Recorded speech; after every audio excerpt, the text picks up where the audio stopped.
Chapter 1. The Comment. It happened on a Thursday night. We were hosting one of those casual little dinners he loved to throw. Rustic cheese board, mismatched wine glasses, a playlist just pretentious enough to impress. He always made a show of it, even though I did most of the prep. He'd light the candles, open the wine with flair, say things like, "It's a blend from Sonoma," as if the bottle didn't come from the corner shop's manager special. His people were all there, the ones who had known him before. Before me, before the house, before things got quiet. Caleb, Jen, Vince, a few of their spouses, loud, comfortable people who thought familiarity excused cruelty. I smiled, poured drinks, passed trays, said little. At one point, I excused myself to the kitchen. Someone had left an open bottle sweating on the counter, and I went to clean it up. That's when I heard it. Not shouted, not whispered, just dropped casually between jokes and sips of wine. Like it was nothing at all. "She's too soft," one of them said. Probably Caleb. He'd always treated me like furniture, something that matched the decor but didn't need acknowledgement. "She'll never leave," he added with a quiet laugh. "Not built like that." There was a pause, then a chorus of low chuckles, that quiet, smug kind of group laughter that only happens when everyone in the room assumes they're right and untouchable. I didn't move. I just stood there, one hand still on the wine bottle, the other clenching the dish towel I hadn't realized I was holding. Too soft. The words echoed, not just in the air, but somewhere deeper, somewhere more dangerous. It wasn't just what he said. It was the fact that he said it so freely, so comfortably in our house, with our wine, surrounded by people who had never once asked what I thought or how I felt. That was the moment it shifted. Not loudly, not all at once, just a small internal click, like the sound of a lock turning. Later that night, after everyone left and the dishwasher hummed in the background, I brought it up. Casual, quiet, like it didn't matter. "Funny what Caleb said," I murmured, "about me being too soft." He was already half watching TV, one hand scrolling his phone. He barely looked at me. "They were just messing around. You know how they are." I waited. He didn't elaborate, didn't ask if it hurt, didn't deny it. Just let the silence settle, comfortable in his belief that I wouldn't push back. I said nothing else, just nodded, and turned out the lights. That night, I lay awake beside him, staring at the ceiling. I replayed the words, the laughter, his silence, and I made a decision. Not all at once, not with fury, with precision, with patience, like the first step in a quiet plan. Because once someone decides you're too soft to leave, they never think to check if you're strong enough to disappear. Chapter 2. The Realization. It wasn't like the movies. There was no dramatic reveal, no lipstick on a collar, no late-night phone left unlocked, just patterns, small ones, subtle shifts, the kind of things you don't notice until you stop trying to explain them away. It started with the joint account. I logged in one morning to pay the gardener, something I'd done a dozen times before, and saw a transfer I didn't recognize. $3,200. Gone. Labeled vaguely. Vendor fee. When I asked him about it, he brushed it off. "Just settling something from work," he said. "Which vendor?" I asked. He didn't answer, just kissed the top of my head and walked out the door like it was sweet. That was the first time I opened my own spreadsheet. Nothing dramatic. Just a file labeled groceries on my laptop, but instead of eggs and milk, I listed every charge I hadn't made. Every withdrawal he hadn't mentioned, every card I didn't have a copy of. By the end of the week, there were 6 entries. By the end of the month, there were 32. It didn't stop there. He started locking his office door when he worked late, password protecting his calendar, saying things like, "You wouldn't understand," when I asked about the business. He hadn't always been like that. When we first got married, he used to joke that I was the numbers one, the calm brain behind his big ideas. Now I was something else, something in the way, a liability to be managed, a risk. But it wasn't just the secrecy. It was the rewriting. He started retelling stories in front of his friends, changing details, minimizing my role, laughing at things I never remembered being funny. "She was a mess the day we bought the house," he said at a dinner once. "Cried over the down payment paperwork. Total meltdown." I hadn't cried. I'd negotiated the loan myself. He didn't even know what escrow was. That night, I said nothing, just smiled and added another note to my file. It was slow, like rust creeping up under the paint, but it was real. This wasn't a marriage anymore. It was a performance. And I was the prop he no longer thought could speak. But I was listening now. And I had time. Chapter 3, The Quiet Inventory. I didn't confront him. Not yet. I just watched. He was so sure of himself by then. He didn't notice. He still talked over me at dinners, still left receipts in his coat pockets, still left his laptop open when he went to refill his whiskey. I never snooped. I didn't need to. I just paid attention. And quietly, I took inventory. At first, it was the obvious things: bank accounts, credit cards, property titles. I listed every account number I could find, every automatic withdrawal, every login screen I'd ever glanced over his shoulder. Then I went deeper. I recorded the serial numbers on the big-ticket items. The watch he claimed was a gift from the firm. The designer furniture we splurged on together, but had somehow been billed to my card. I took photos, copied statements, backed up emails, saved voice memos of conversations where he contradicted himself without even realizing it. Every lie had a timestamp. Every shift in tone had a digital footprint, and all of it went into the file. A folder on my private drive labeled something no one would ever open: fall recipe ideas. Inside that folder was a password-protected document labeled pomegranate. I don't even like pomegranates. He never asked questions. That was the thing about men like him. They assume silence means submission. They think stillness means softness. That if you haven't left yet, you won't. Can't. Don't know how. But I wasn't frozen. I was focused. The hardest part wasn't gathering the information. It was pretending I hadn't. Pretending to forget the vendor charges. Pretending I still believed him when he said, "Relax, babe, it's handled." Pretending I didn't know that the vacation deal he booked for two was actually charged to our joint account and later refunded quietly to a card in his name only. He had a plan. I knew that now, but so did I. And mine didn't require confrontation, or fireworks, or shouting in the middle of the night. Mine only required time and a clean exit. Chapter 4, The Ghost Ledger. The moment I realized I didn't need to win an argument, just the paperwork, everything changed. I stopped trying to be heard and started making copies. Every important file we had: birth certificates, insurance policies, tax records, home deeds, loan agreements, I scanned and saved to an encrypted drive. I didn't rush. I didn't take risks. I copied them during laundry cycles, while he was on runs, while he watched his YouTube stock gurus with headphones on. I created a full shadow version of our life, a second set of everything, one he didn't know existed. I opened a private checking account at a credit union across town, used my maiden name, rerouted my paycheck there, just a few hundred at a time, never enough to trigger suspicion. I had the passwords to everything he assumed I never noticed. Not because he gave them to me, but because he was lazy, predictable. He reused birthdays, pet names. Once, he used the name of a restaurant he took me to while planning a trip I wasn't invited on. I changed nothing, altered nothing, just mirrored. Emails, call logs, travel itineraries, even his search history. I set up a sync that forwarded his cloud backup to my own inbox. It was disturbingly easy. One night, he messaged someone I didn't recognize. Still working on it. She's not going anywhere. Then, a laughing emoji. I didn't know if he meant another woman, a plan, something worse. Didn't matter. He'd made one assumption too many, and I no longer cared about the details. I started calling it the Ghost Ledger, my private log of everything that could be used later. To freeze, to file, to walk. It wasn't revenge. Not yet. It was insurance.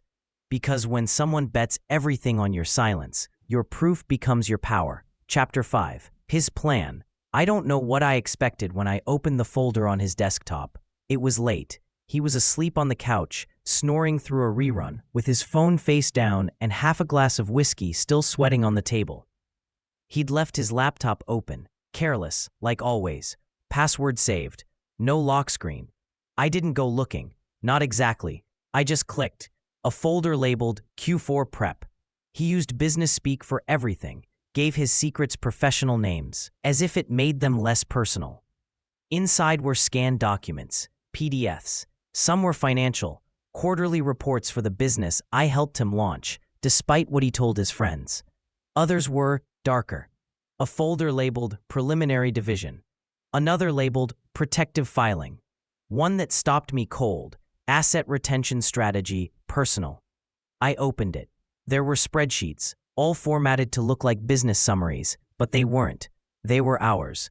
Our home, our joint accounts, my car, the brokerage account in both our names, the one my uncle helped us set up right after we got married. Every item had a corresponding note in red. Title in my name only, double check. Refinance before filing to avoid 50-50 risk. Remove her from account, cite financial instability if needed. Document erratic behavior. Talk to Rob about examples. Rob, his friend from college, the one who called me overly emotional when I once cried over a miscarriage they never told anyone about. I stared at the screen, trying to breathe. This wasn't an accident. It wasn't miscommunication. This was a plan. He wasn't waiting for me to walk. He was waiting for the perfect moment to cut me loose and make it look like my fault. That's when I knew. He never thought I'd leave because he believed I had nothing to leave with. He thought the accounts were his, that the narrative was his, that I was soft, passive, forgettable. He didn't know I already had a mirror of every file on his drive. Didn't know I had his conversations with Rob auto-forwarding to a ghost inbox. Didn't know I had already moved the titles he assumed I wouldn't notice into a trust with my sister as backup trustee. He wasn't the only one playing a long game. He just thought he was playing alone. Chapter 6, Her Lockout. It began with the passwords. I waited until a weekend he went to visit his brother, some guy's fishing trip he'd mentioned in passing, but never invited me to. That was always the pattern.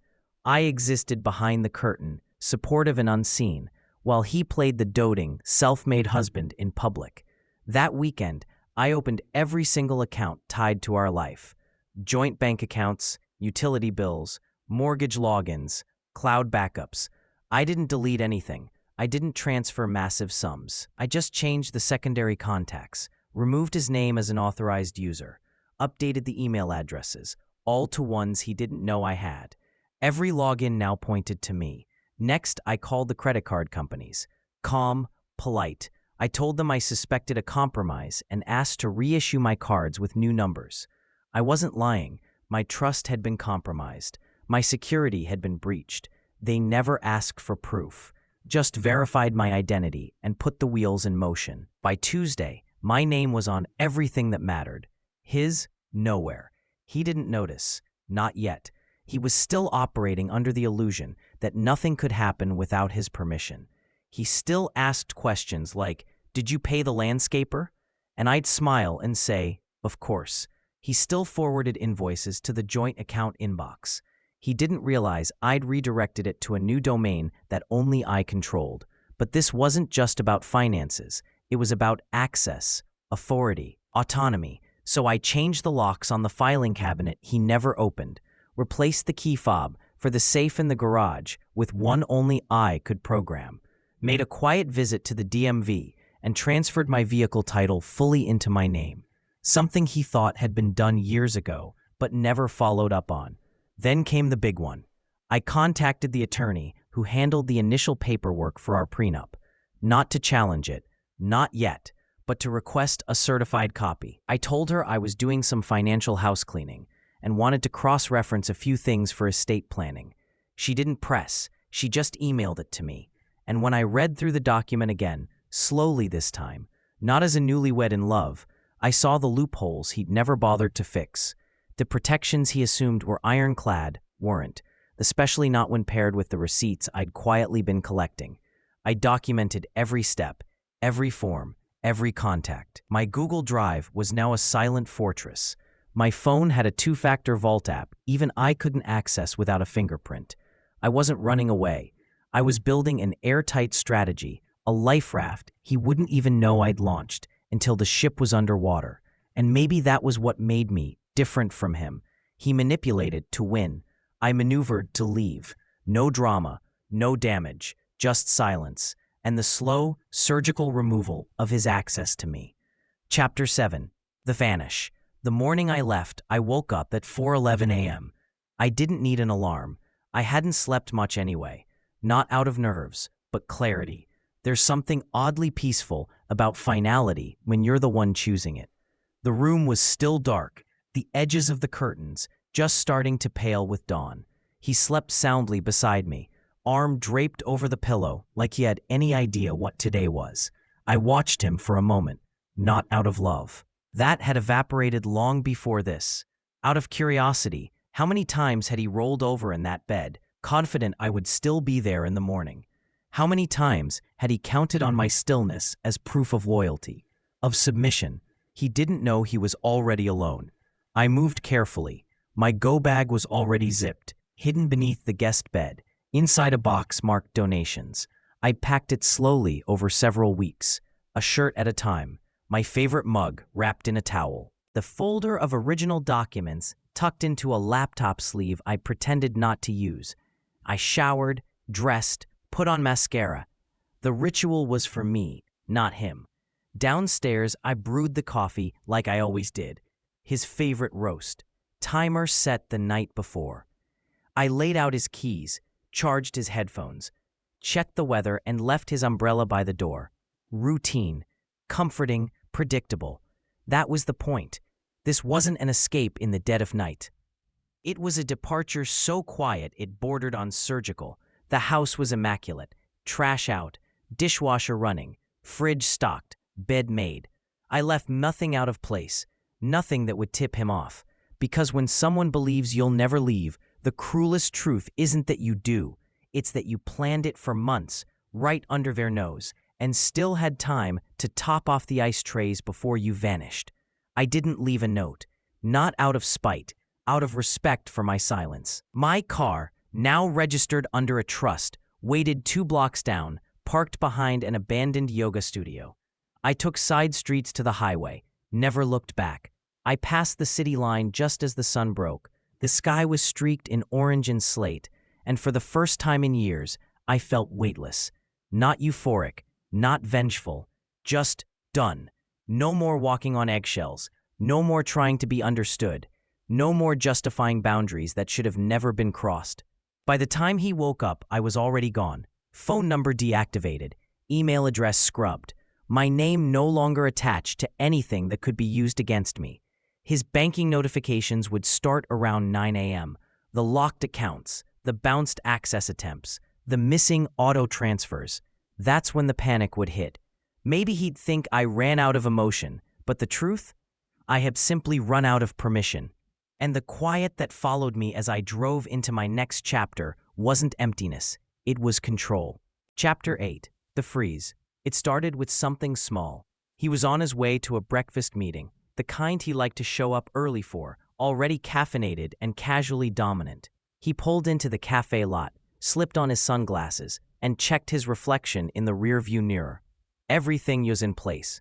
Pressed shirt, silver cufflinks, a man who had everything under control. He ordered his usual, triple espresso, dry croissant, extra butter, and handed over his black card like a magician revealing the final act. The barista swiped, paused, tried again. "I'm sorry," she said, offering a polite but practiced smile. "It's not going through." He blinked. "That's impossible. It's showing as declined." She tilted the screen toward him, apologetic. He waved it off with a half laugh. "I'll use another one." He pulled out the second card, his quiet account, the one she'd never asked about, and slid it across the counter. This one didn't even blink, just beeped. "Error. Sir, this one too." He stared at her. For a moment, his brain froze too. Then he muttered something about a banking issue and left the coffee behind, the croissant still warm on the counter. Back in the car, he was already dialing. The banking app refused his fingerprint, then his password. He tried resetting it. Denied. Unrecognized device. The same phone he'd used for years. He tried the joint account login next. The one they used for the house, the insurance, the bills. Access revoked. He pulled into the driveway faster than usual. The garage door didn't open on the first try. He hit the remote again. Nothing. By the third try, it finally rumbled open. Slow, deliberate, like even the house wasn't sure it wanted to let him in. Inside, the silence was wrong. Too still, too clean. He walked through the living room, and called her name. Nothing. The bedroom was immaculate. Her closet, half empty, not ransacked, just sorted, selectively, surgically emptied. The drawers were closed, the bed was made, but her scent wasn't there. He called her phone. This number is no longer in service. He called again, straight to voicemail, then again, and again. By the fifth try, he stopped, stared down at the screen in disbelief. What the hell is going on? He opened his laptop, tried the family Dropbox. Password had changed. He clicked into the brokerage account, the one that had always just been there. He never thought to check the titles, never thought she could do anything without his say-so. Locked. He checked the mortgage portal. A red notification bar flashed across the screen. Ownership verification under review. Then he checked her location. The shared tracker she didn't know he'd installed last year. Offline. Every attempt to reach her, to find her, to understand what had just happened, failed. He sat down slowly in the desk chair and exhaled hard, confused, angry. And then, something he hadn't felt in years, panic. Chapter 9, The Confrontation. It took him 6 days. 6 days of scrambling, calling old contacts, logging into broken portals, trying passwords that used to work, but now only bought him locked screens and dead ends. 6 days of watching his empire, his illusion of control, unravel, one error message at a time. He finally figured out where I was staying, through Cass's brother, who was never good at keeping his mouth shut. He probably assumed I'd want to see him, that I'd melt at the effort. He still thought effort was currency with me.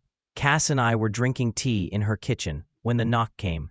3 sharp raps, like someone announcing authority rather than requesting entry. Cass looked at me with that quiet sisterly alarm only a lifelong friend can give.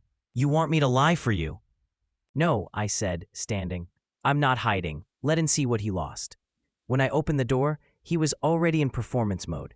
Hair styled, buttoned down crisp, not even a fleck of road dust on his shoes.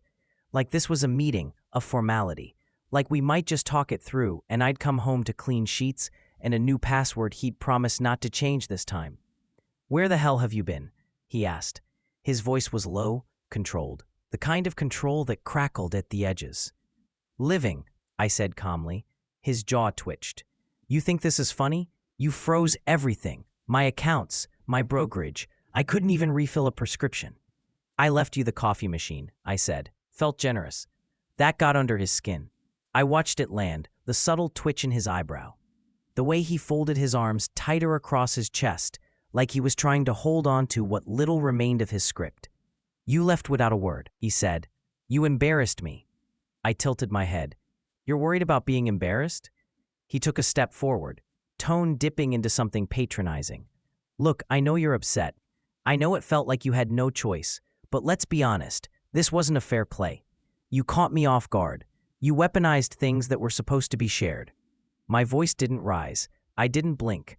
"I didn't weaponize anything," I said. "I just took back what was already mine. That's not how this works. You don't just walk out, freeze assets, lock me out of my own house." "Our house," I corrected, "which, by the way, you tried to quietly refinance behind my back. Shall we talk about that?" He opened his mouth, closed it, recalibrated. "You were emotional," he said, trying again. "You overreacted. We've had issues before." "No," I said, stepping through the doorframe and onto the porch, eye level now. "You had plans. I had evidence. Don't mistake your own arrogance for my absence." He stared at me like I was speaking a language he hadn't realized I knew. "Everything I did to protect myself," I said. You were lining things up to leave me broken and looking crazy. You just didn't move fast enough." His voice dropped, like he thought lowering it would make it more honest. "We can still fix this." I let that hang for a moment. Then I smiled. Small, cold, honest. "You don't fix something by burning it down and handing the ashes back." He tried again. A new angle now. "You don't get to make yourself the victim, just because you played quiet for a few months." "I'm not the victim," I said.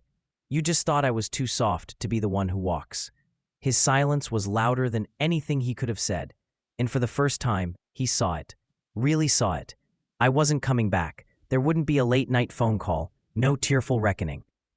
No chance to revise the narrative with him as the misunderstood hero. Just me, clear-eyed, grounded, gone. I reached for the door. "What happens now?" he asked, his voice suddenly hollow. I met his eyes. "You rebuild, without me, with nothing that was mine." Then I stepped inside and shut the door, not to block him out, but to close the chapter with finality. Not every storm ends in thunder. Some just end with a lock clicking shut. Chapter 10, The Fallout. It started quietly. A canceled dinner invite, a delayed response in the group chat, a project partner who had to reschedule twice in the same week. To someone like him, the silence wasn't just inconvenient, it was offensive. He'd always moved through the world with a sense of entitlement, cloaked in charisma. He could be cruel, but only in private. In public, he was polished, controlled. The kind of man people believed because he said things with confidence and wore a watch that cost more than most people's rent. But now, the air around him had changed.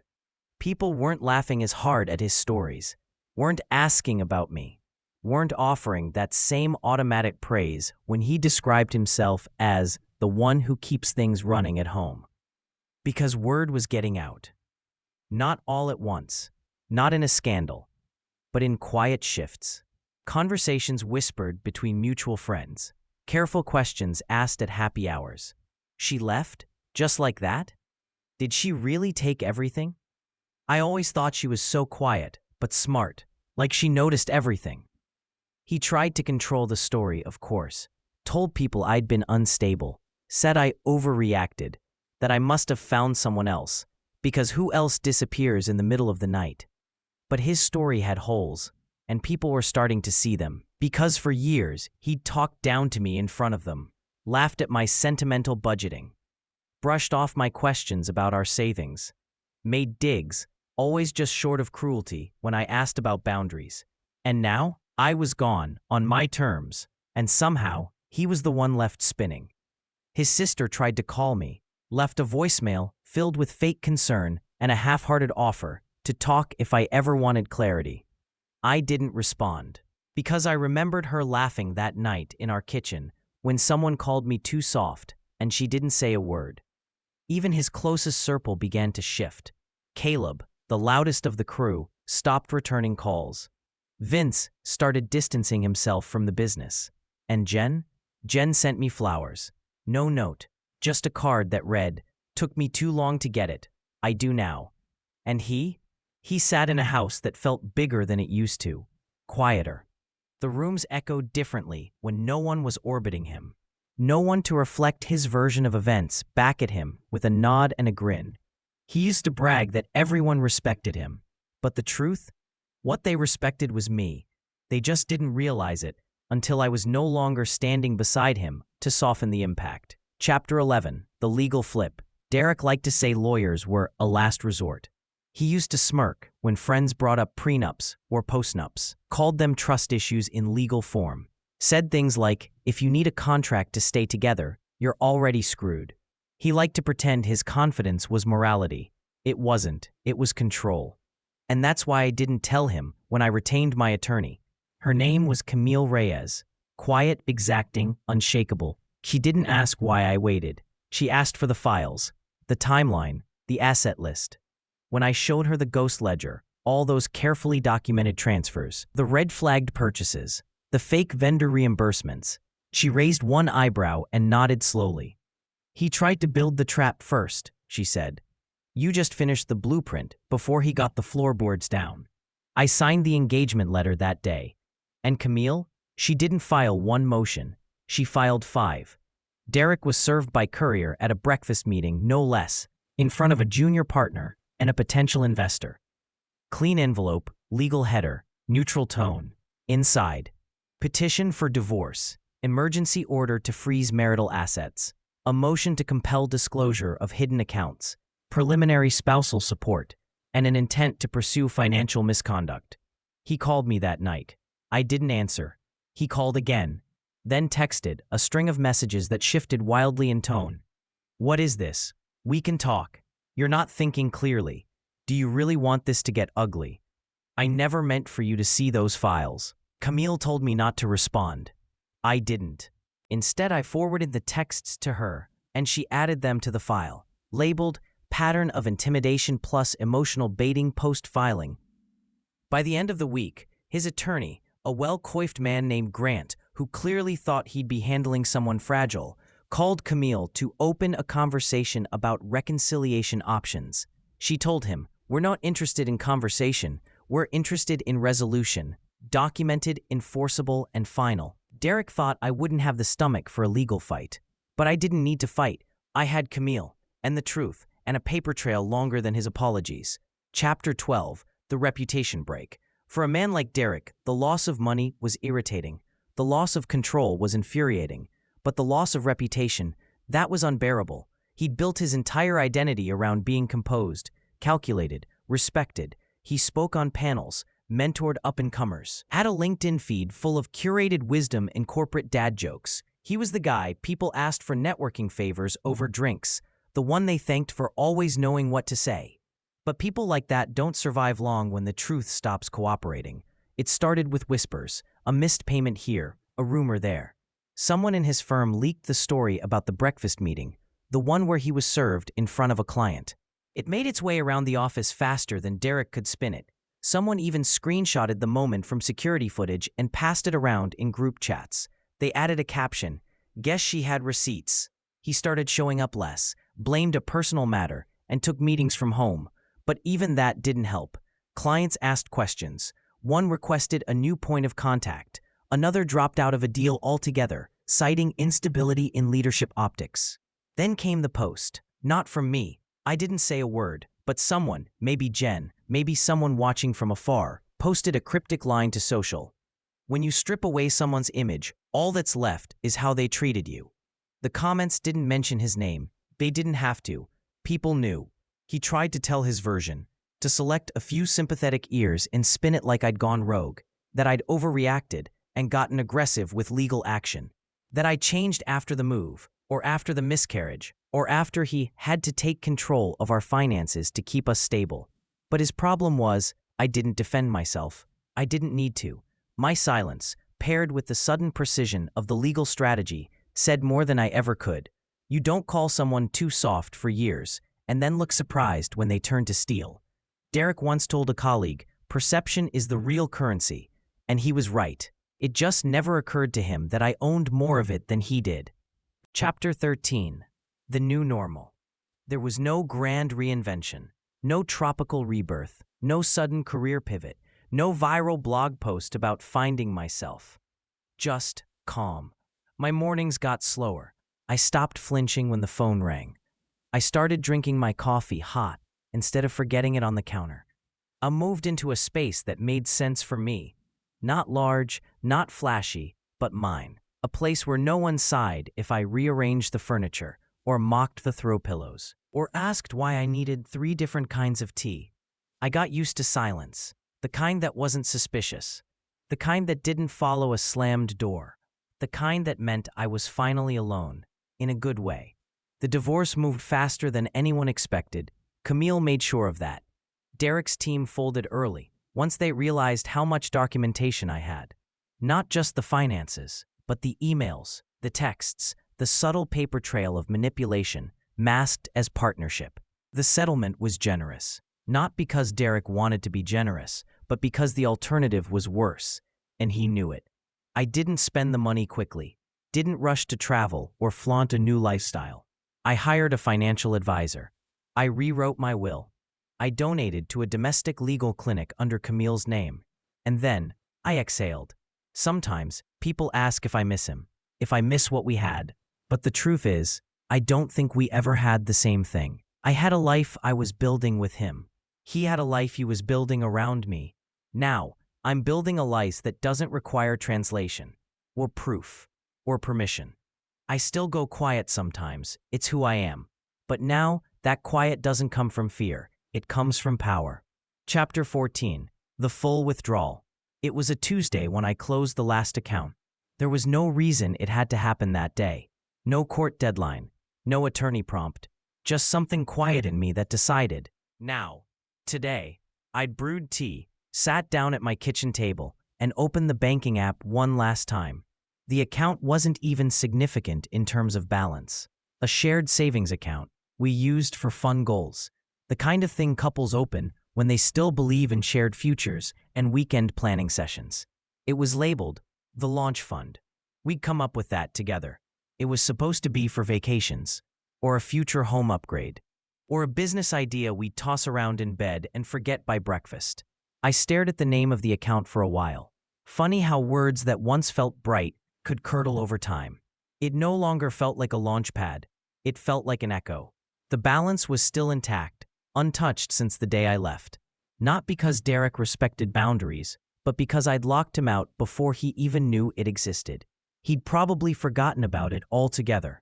I clicked Withdraw All Funds, typed in the destination routing number, hit Confirm, watched the screen update. Then, without hesitation, I selected Close Account. It took 3 seconds. That was all. 3 seconds to end what used to be a future plan. 3 seconds to end a version of myself I had spent years trying to convince him, and everyone else was real. Afterward, I didn't cry. I didn't pour a glass of wine or play triumphant music. I just sat back, let the silence settle, watched the late morning sun filter across the hardwood floor of a space that belonged fully to me. The truth was, I'd already moved on, emotionally, legally, spiritually. This was just cleanup, paperwork, ritual, but it mattered. Because it wasn't about the money. It never was. It was about closure. Not the dramatic, scream-in-the-rain kind. The adult kind.